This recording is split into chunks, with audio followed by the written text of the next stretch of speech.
इसी को कहते हैं the law of attraction. You can have, do, or be anything you want. We can have whatever it is that we choose. I don't care how big it is. What kind of a house do you want to live in? Do you want to be a millionaire? What kind of a business do you want to have? Do you want more success? What do you really want? One law. It's attraction. Law of attraction.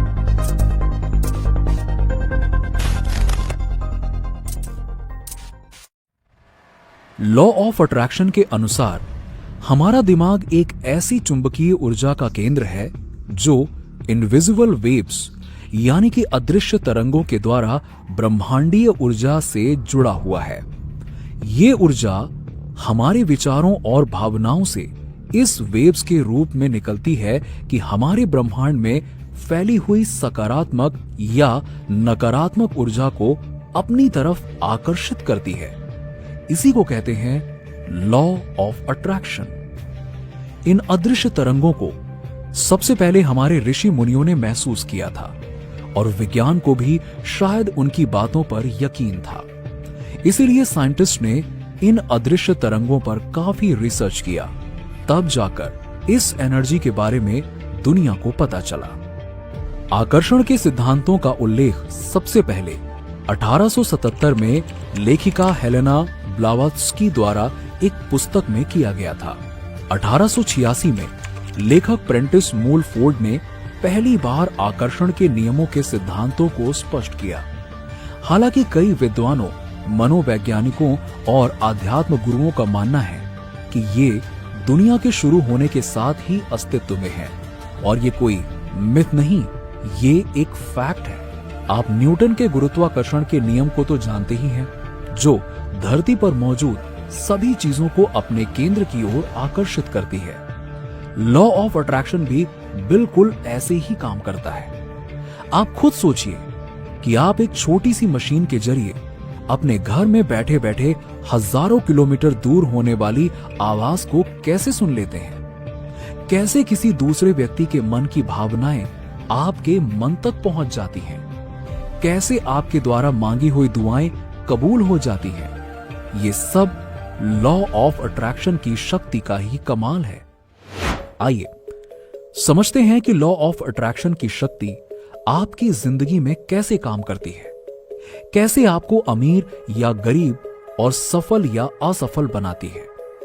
आकर्षण का सिद्धांत ब्रह्मांड की वो चुंबकीय शक्ति है जो व्यक्ति के विचारों और भावों से मिश्रित होकर निकलती है। आपके प्रत्येक विचार से एक ऊर्जा प्रवाहित होती है जो ब्रह्मांड में फैली हुई वैश्विक ऊर्जा से मिलती है। जब दोनों फ्रीक्वेंसी आपस में मिलती हैं, तो आपका विचार आपके सामने सत्य बनकर आ जाता है। ये आकर्षण का नियम आपके जीवन में हर उस व्यक्ति, घटनाओं, परिस्थितियों तथा सफलता को प्रत्यक्ष करता है जिसके बारे में आप हमेशा से सोचते रहते हैं और आपको विश्वास भी है कि ऐसा ही होगा। देखिए, जब आप बार बार अपनी असफलता या गरीबी के बारे में सोचते हैं, तो आपके विचार से निकली हुई नेगेटिव एनर्जी हमारे यूनिवर्स में मौजूद नकारात्मक ऊर्जा को अपनी तरफ अट्रैक्ट करने लगती है। और जब ये नेगेटिव एनर्जी आपके दिमाग में प्रवेश करती है, तो आपके मन में नकारात्मक विचार उठने लगते हैं। आपकी इच्छा शक्ति निर्बल हो जाती है और आपका आत्मविश्वास कमजोर हो जाता है। आपकी इच्छा शक्ति निर्बल होने के कारण आपके दिमाग में सकारात्मक विचार उत्पन्न नहीं होते। इस नकारात्मक ऊर्जा के प्रभाव से अमीर बनने के अवसर आपसे दूर भागने लगते हैं। और यदि कभी कभार आपको अमीर बनने का अवसर मिलता भी है, तो कमजोर आत्मविश्वास के कारण आप ये सोचने में ही उस अवसर को गवा देते हैं कि पता नहीं हम सफल होंगे भी या फिर नहीं। लेकिन दोस्तों, वहीं दूसरी तरफ जब आप बार बार अमीरी या सफल होने की बात सोचते हैं, तो आपके विचारों से निकली हुई पॉजिटिव एनर्जी हमारे यूनिवर्स में मौजूद सकारात्मक ऊर्जा को अपनी ओर आकर्षित करने लगती है। इस सकारात्मक ऊर्जा के प्रभाव से आपका दिमाग नए नए सकारात्मक विचारों को जन्म देने लगता है और आपकी इच्छा शक्ति आपके और सबकॉन्शियस माइंड यानी कि अवचेतन मन को यह संदेश भेजने लगती है कि मुझे ये चाहिए। इसके बाद आपका सबकॉन्शियस माइंड उस इच्छा को हकीकत में बदलने के लिए आपके दिमाग में कुछ विशेष प्रकार के केमिकल चेंजेस करता है, जिसके फलस्वरूप आपका कॉन्शियस माइंड यानी कि चेतन मन एक निश्चित दिशा में एक्शन लेने के लिए मजबूर हो जाता है। इसके बाद आप देखते हैं कि आपका अधिकांश प्लान सफल होने लगते हैं। अगर आपको अवचेतन मन और चेतन मन के बारे में नहीं पता तो उसके ऊपर भी हमने वीडियो बनाई हुई है, जिसकी लिंक आपको डिस्क्रिप्शन में मिल जाएगी। जब भी आप अपने दिमाग में बार बार सफलता के बारे में सोचते हैं तो आकर्षण का नियम काम करने लगता है और सफलता से जुड़ी चीजें आपकी ओर आकर्षित होने लगती हैं। इसी प्रकार जब आप बार बार असफलता के बारे में सोचते हैं तो असफलता आपकी ओर आकर्षित होने लगती है।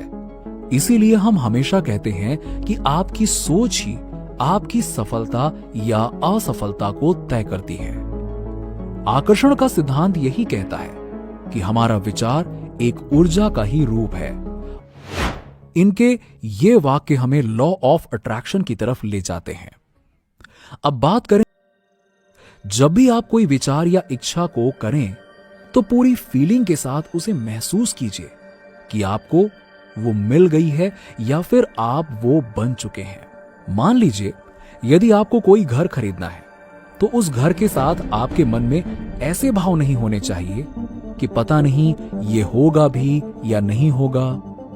ऐसे नकारात्मक विचार हानिकारक हैं। आप ऐसा सोचिए मानो आपने वो घर खरीद लिया है और अपने दिमाग में ऐसा विजुअलाइज करो कि आप उस घर में बैठे हो, आप घर में घूम रहे हो, आपकी फैमिली भी उस घर में आपके साथ है। ऐसा विजुअलाइज यानी कि आपके दिमाग में आपके उस विचार की एक क्लियर इमेज बनती है जिससे वो हकीकत में बदल सके। और फिर बस आपको इस यूनिवर्स से आपकी सच्ची फीलिंग के साथ उस चीज को मांगना है। यूनिवर्स से जब भी कोई चीज मांगो या उसे आदेश दो तो ये क्लियर और सकारात्मक शब्दों से ही होनी चाहिए, क्योंकि यूनिवर्स शब्दों से पैदा होने वाली फीलिंग को पकड़ लेता है। सोचते वक्त या यूनिवर्स को आदेश देते वक्त कभी भी नकारात्मक शब्द का इस्तेमाल नहीं करना है। यहां गरीबी एक नेगेटिविटी को दर्शाता है जबकि अमीरी पॉजिटिविटी को। इस नियम को अपनाते समय आपको यूनिवर्स पर बिल्कुल शंका नहीं करनी चाहिए। यदि आपने किसी चीज का आदेश यूनिवर्स को दे दिया है तो आपको यह सोचना नहीं चाहिए कि यूनिवर्स इसे कैसे पूरा करेगा। यूनिवर्स अपने काम को कैसे अंजाम देता है ये उसका काम है। आपका काम तो आदेश देने के बाद पूरे विश्वास के साथ उसका इंतजार करना है। अब ये सब कर लिया मतलब ये नहीं कि आपको सब मिल जाएगा। आपको उस चीज के प्रति एक्शन भी लेना होगा। बिना एक्शन लिए आप कोई भी चीज को नहीं पा सकते हैं। सिर्फ सोचने से आपको कोई चीज नहीं मिल जाती बगैर उस पर प्रतिक्रिया के। जब थॉट, फीलिंग और एक्शन ये तीनों चीज एक साथ मिल जाती हैं तो वो आपके सोच या इच्छा की फ्रीक्वेंसी को बढ़ा देती है। अगर आप इन तीनों का मेल सीख गए तो इस दुनिया में ऐसा कुछ भी नहीं जिसे आप पा नहीं सकते। लास्ट में बस इतना कहना चाहूंगा, सारा खेल माइंडसेट का है। मुझे उम्मीद है कि आपको ये वीडियो पसंद आया होगा। वीडियो को लाइक और अपने फ्रेंड्स और फैमिली के साथ में शेयर करना ना भूलें और ऐसे ही वीडियोस को देखते रहने के लिए हमारे चैनल को सब्सक्राइब करना बिल्कुल ना भूलें। मिलते हैं आपसे अगली वीडियो में, तब तक के लिए जय हिंद। अगर आपको ये वीडियो अच्छी लगी हो तो चैनल को सब्सक्राइब करें।